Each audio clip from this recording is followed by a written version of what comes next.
जय मसीह की। एबीएस में आप सभी लोगों का स्वागत है। मैं आशा करती हूँ कि आप सब अच्छे होंगे और परमेश्वर की दया से मैं भी अच्छी हूँ। आज हम निर्गमन के 15वें अध्याय से पढ़ेंगे। बीते दिनों में हमने पढ़ा कि इस्राएली मिस्र देश से निकल के आए, परमेश्वर उन्हें बचा कर लाया। उसके बाद लाल समुद्र को पार करते हुए वो लोग फिर से परमेश्वर के द्वारा बचाए गए। उसके बाद जो इस्राएली लोग थे उन्होंने प्रतीति की, यहोवा की और उसके दास मूसा की।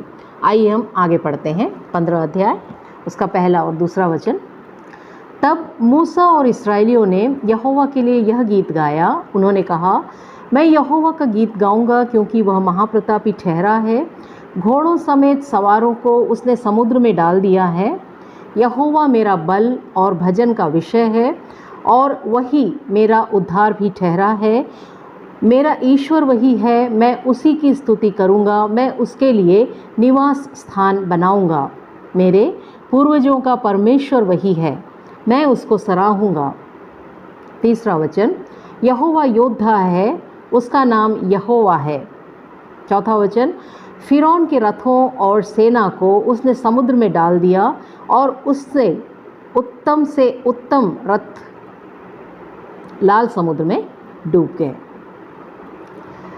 तो मेरे प्रियो, यहाँ पे हम पढ़ सकते हैं कि मूसा और इस्राएली ये लोग सब मिलकर परमेश्वर की स्तुति करना चालू कर दिए, गीत गाना चालू कर दिए, परमेश्वर को एक्सॉल्ट करना शुरू कर दिए, उसकी महिमा करना शुरू कर दिए, क्योंकि परमेश्वर ने उन्हें अद्भुत रीति से बचाया है।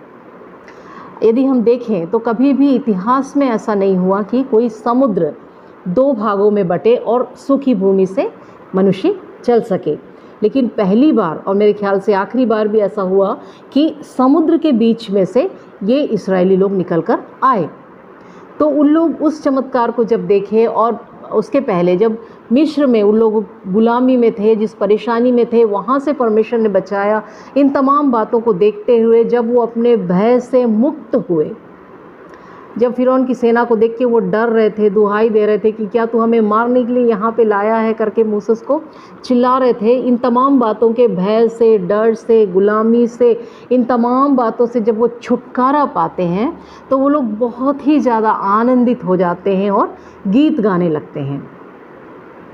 और उसके बाद वो लोग कहने लगते हैं कि परमेश्वर ने हमें बचाया, परमेश्वर हमारा छुड़ाने वाला है, परमेश्वर हमारे लिए युद्ध करने वाला है, परमेश्वर हमारे लिए सहायक है, वो हमारे लिए मार्गदर्शक है। तमाम बातों को वो लोग बताते हैं यहाँ पे। और एक बात जो विशेष करके यहाँ पे हम देखते हैं कि वो लोग कहते हैं, यहोवा मेरा परमेश्वर है, मेरा ईश्वर है, मेरे पुरखाओं का ईश्वर है। मैं, मेरा, मेरे लिए, मेरे द्वारा, मैं लोग कर रहे हैं, इसलिए कि पर्सनल एक्सपीरियंस को दिखाता है कि एक एक व्यक्ति वहाँ पे यहोवा के उस प्रेम को महसूस कर रहा है। क्योंकि एक एक व्यक्ति डरा हुआ था कि लाल समुद्र से हम कैसे निकलेंगे, कैसे हम उस मिस्र की गुलामी से बाहर आएंगे। तो एक एक व्यक्ति ने अपने जीवन में परमेश्वर को इस लाल समुद्र से बाहर निकलने के द्वारा अपने जीवन में जाना कि यहोवा कौन है। उसी प्रकार से दूसरी बात को जब हम देखते हैं वो ये है कि वो लोग कहते हैं कि परमेश्वर इस महान चिन्ह को जो दिखाया है, जो चमत्कार किया है, इसके द्वारा फिरौन की जो सेना थी वो तो सब पानी में डूब गई, समुद्र में डूब गई, ख़त्म हो गई। इसके अलावा जो हमारे दूसरे विरोधी हैं या शत्रु हैं, फ़िलिस्तीन हैं, मोआबी हैं, एदोमी हैं, ये लोग सब जो कि इस्राएली के विरोधी हैं, ये लोग सब जब इस बात को सुनेंगे कि परमेश्वर ने किस प्रकार से फिरौन की सेना को पानी में डुबो दिया, तो वो लोग भी परमेश्वर की महिमा करेंगे। इस बात को भी वो लोग कहते हैं। आइए एक वचन पढ़ लेते हैं। देश देश के लोग सुनकर कांप उठेंगे, फिलिस्तीनियों के प्राणों के लाले पड़ जाएंगे, एदोम के अधिपति व्याकुल होंगे, मोआब के पहलवान थरथरा उठेंगे, सब कनान निवासियों के मन पिघल जाएंगे। तो इन लोग इस चमत्कार को लेते हुए एक और बात को, जो उनके अंदर जो भय बाकी है दूसरे शत्रुओं को देखते हुए या सोचते हुए, उस बातों के ऊपर भी उन लोगों को विजय मिलेगी, इस विश्वास के साथ वो लोग परमेश्वर की आराधना, स्तुति और उसके लिए गीत गाते हैं। और यदि हम आगे पढ़ें तो वहाँ पे ऐसा लिखा हुआ है कि आइए पढ़ लेते हैं एक वचन, 27वां वचन। और हारून की बहन मरियम नाम नबिया ने हाथ में डफ लिया और सब स्त्रियां डफ लिए नाचते हुए उसके पीछे हो ली। तो जो मरियम रहती है मूसा की बहन, हमने पढ़ा जबकि मूसा की माँ ने उसे टोकरी में भरकर जब पानी में डाला तो वहाँ पे उसकी एक बहन खड़ी थी कि देखे कि उस बालक का क्या होता है। और जो ही राजकुमारी ने उठाया वो दौड़कर राजकुमारी से पूछने के बाद दौड़कर जाकर अपनी ही माँ को बुलाकर लाती है कि मोसेस की देखभाल वो करे, उसे दूध पिलाए। तो ये वही उसकी बहन है मरियम, जिसे कि यहाँ पे नबिया कहा गया है, भविष्यवक्तिनी कहा गया है। वो अपने हाथों में डफ लेकर परमेश्वर की आराधना करने लगती है, स्तुति करने लगती है, गाने लगती है, नाचने लगती है। और उसके साथ जितनी भी स्त्रियां वहाँ पे रहती हैं वो लोग भी उसको फॉलो करती हैं। और वो लोग सब वास्तव में जो इस्राएली लोग रहते हैं वो लोग बहुत आनंदित रहते हैं, खुश रहते हैं। और परमेश्वर के उस चमत्कार को देखकर वो लोग बहुत ही ज़्यादा अद्भुत में भी रहते हैं, आश्चर्य में भी रहते हैं, खुश भी रहते हैं। और उन लोगों को पता नहीं कि वो किस प्रकार से परमेश्वर की आराधना करें, वो जस्ट खुशी के साथ नाचते हुए, गाते हुए, स्तुति करते हुए परमेश्वर की आराधना करते हैं। तो इतने बातों को हम 21वें अध्याय तक 21वें वचन तक पढ़ते हैं। उसके बाद देखिए 22वां वचन कहता है कि ये लोग जब लाल समुद्र से पार होकर निकलते हैं, परमेश्वर की स्तुति करते हैं, आराधना करते हैं। उसके बाद जब ये लोग चलते हैं, लगभग 3 दिन का सफ़र जब ये लोग तय करते हैं, तो कोश नाम के जंगल में होते हुए वो लोग आते हैं। तो ये 3 दिनों में उन लोगों के पास पानी नहीं रहता है, तो प्यासे रहते हैं वो लोग। उसके बाद मारा नामक एक जगह में वो लोग पहुँचते हैं। तो वहाँ पानी तो रहता है, लेकिन जब वो लोग उस पानी को टेस्ट करते हैं तो वो पानी खारा रहता है। इसलिए उस जगह का नाम मारा भी पड़ा है, क्योंकि पानी जो वहाँ का रहता है वो खारा या कड़वा, मारा का मतलब है खारा या कड़वा, तो वो पानी कड़वा रहता है। तो ये लोग जो इतने चमत्कारों को देखे हैं, जो परमेश्वर की इतनी आराधना किए हैं, वो तुरंत ही जब पानी को पीकर देखते हैं कि वो कड़वा है या खारा है, दुहाई देने लगते हैं कि मोसेस तू हमें यहाँ क्यों लेके आया है कि हमारे पास तो पीने के लिए पानी भी नहीं है और इस कड़वे पानी को हम कैसे पिएं। दुहाई देने लगते हैं।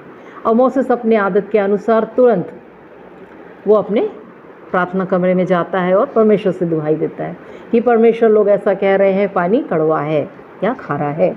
परमेश्वर मूसा को दिखाता है, एक पौधा दिखाता है और कहता है कि इस पौधे को तू उस पानी में डाल। और जब मूसा उस पौधे को लेता है, पानी में डालता है, तो जो वो पानी रहता है वो मीठा हो जाता है। उसके बाद ये लोग खुशी के साथ उस पानी को पीते हैं और फिर परमेश्वर की महिमा करते हैं। तो यदि हम उसके बाकी पदों को यदि हम पढ़ें तो इतनी बातों को समझ सकते हैं। उसके बाद आइए एक और वचन को हम पढ़ लेते हैं। यदि तू अपने परमेश्वर यहोवा का वचन तन मन से सुने और जो उसकी दृष्टि में ठीक है वही करे और उसकी आज्ञाओं पर कान लगाए और उसकी सब विधियों को माने, तो जितने रोग मैंने मिस्रियों में भेजा है उनमें से एक भी तुझ पर न भेजूंगा, क्योंकि मैं तुम्हारा चंगा करने वाला यहोवा हूँ। परमेश्वर उस जगह में मीठे जल को जब वे लोग पाते हैं, पीने के बाद खुश हो जाते हैं, तो परमेश्वर उनसे वहाँ पे नई विधियों को, नियमों को बताता है कि तुम मेरे नियमों को तन मन से सुनो। तन से अपने कानों से सुनना, मन से अर्थात अपने हृदय में उसे समझना मेरे वचन को, और उस विधियों के अनुसार चलना, मेरी आज्ञाओं का पालन करना।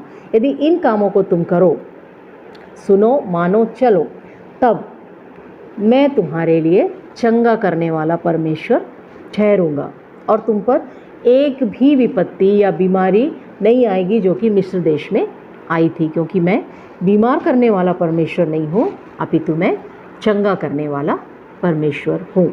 तो इतनी बातों को मेरे प्रियो इस 15वें अध्याय में हम देख सकते हैं। तो कुछ पॉइंट्स को जो मैं हाईलाइट करना चाहती हूँ वो है, पहला, जो जैसा इन्होंने कहा कि तू मेरा ईश्वर है, यहोवा मेरा बल और भजन का विषय है, और यहोवा मेरा ईश्वर है, मैं उसी की स्तुति करूँगा।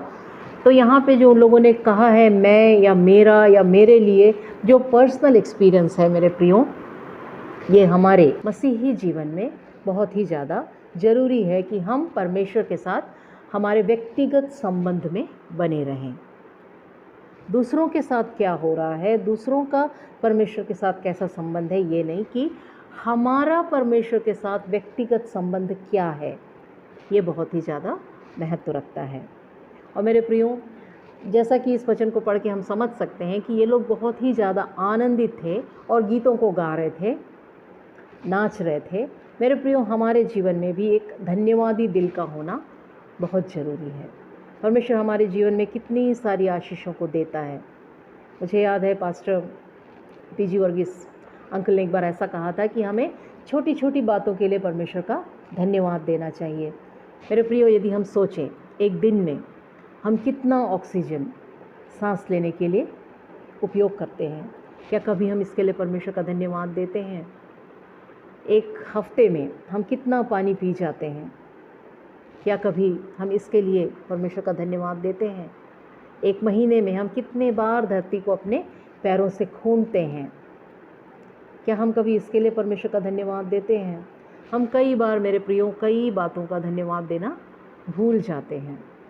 यदि आप परमेश्वर के धन्यवादी हैं तो बहुत अच्छी बात है, और यदि ऐसा नहीं है तो मेरे प्रियो हम ये प्रण करें कि आज से हम हर एक छोटी बड़ी बातों के लिए परमेश्वर का धन्यवाद करें।